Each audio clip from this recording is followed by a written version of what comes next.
লালমনিরহাটের আদিতমারি, হাতীবান্ধা ও পাটগ্রাম সীমান্ত দিয়ে বিএসএফ ৩৮ জনকে পুশিনের চেষ্টা করলে বাধা দেয় বিজিবি। এ বিষয়ে বিস্তারিত জানতে সরাসরি যুক্ত হচ্ছি সহকর্মী নিয়াজ আহমেদ শিপনের সাথে। শিপন, সীমান্তের বর্তমান পরিস্থিতি সম্পর্কে বিস্তারিত আমাদের জানাবেন। তাসনির, আপনি জানেন যে ৮টা সংবাদে আমি যেটি বলেছিলাম যে এখানে এই সীমান্তে দিয়ে ৩৮ জন কিন্তু পুশিনের চেষ্টা করেছে, যদিও বিএসএফ বাধা দিয়েছে। এখন পর্যন্ত ভারতের সীমান্তে তারা কিন্তু অবস্থান করছেন এবং তাদেরকে কিন্তু বাংলাদেশে এখন পর্যন্ত প্রবেশ করতে দেয়নি।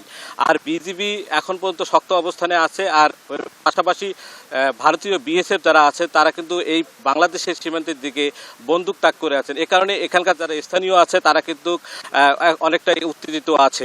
আর এই পাশাপাশি যে হাতীবান্ধার একটি বনচুকি যে সীমান্ত আছে সেখানেও কিন্তু কয়েকজন আটক আছে। তারা আসামের এবং পাটগ্রামের সীমান্তেও বেশ কয়েকজন আটক আছে। তো এই বিষয়ে আসলে আমি বিজিবির সঙ্গে কথা বলেছি। তারা যেটি বলছেন যে যারা আসাম থেকে এসেছে অর্থাৎ ভারতীয় নাগরিক, তাদেরকে বাংলাদেশে আসলে কোনোভাবেই প্রবেশ দেওয়ার মতো নয়। ওয়ালটন আবারও মিলিয়নিয়ার অফারে ওয়ালটন ফ্রিজ কিনে আপনিও হয়ে যেতে পারেন মিলিয়নিয়ার।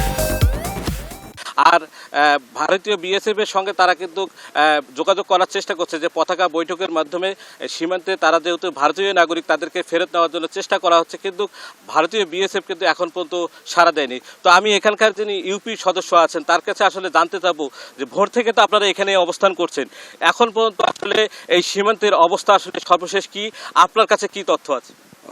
আমি মোহাম্মদ মুস্তাকিন আলী, ইউপি সদস্য।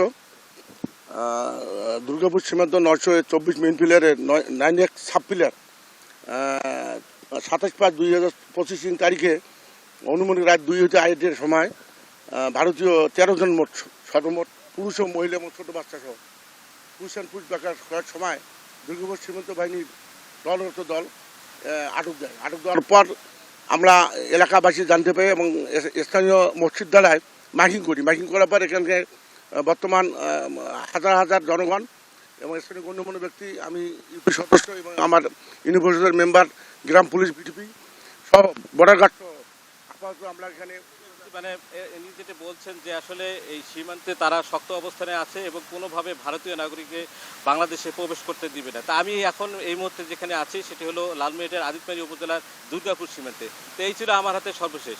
তাসনিন, ধন্যবাদ শিপন আমাদের সাথে যুক্ত হওয়ার জন্য।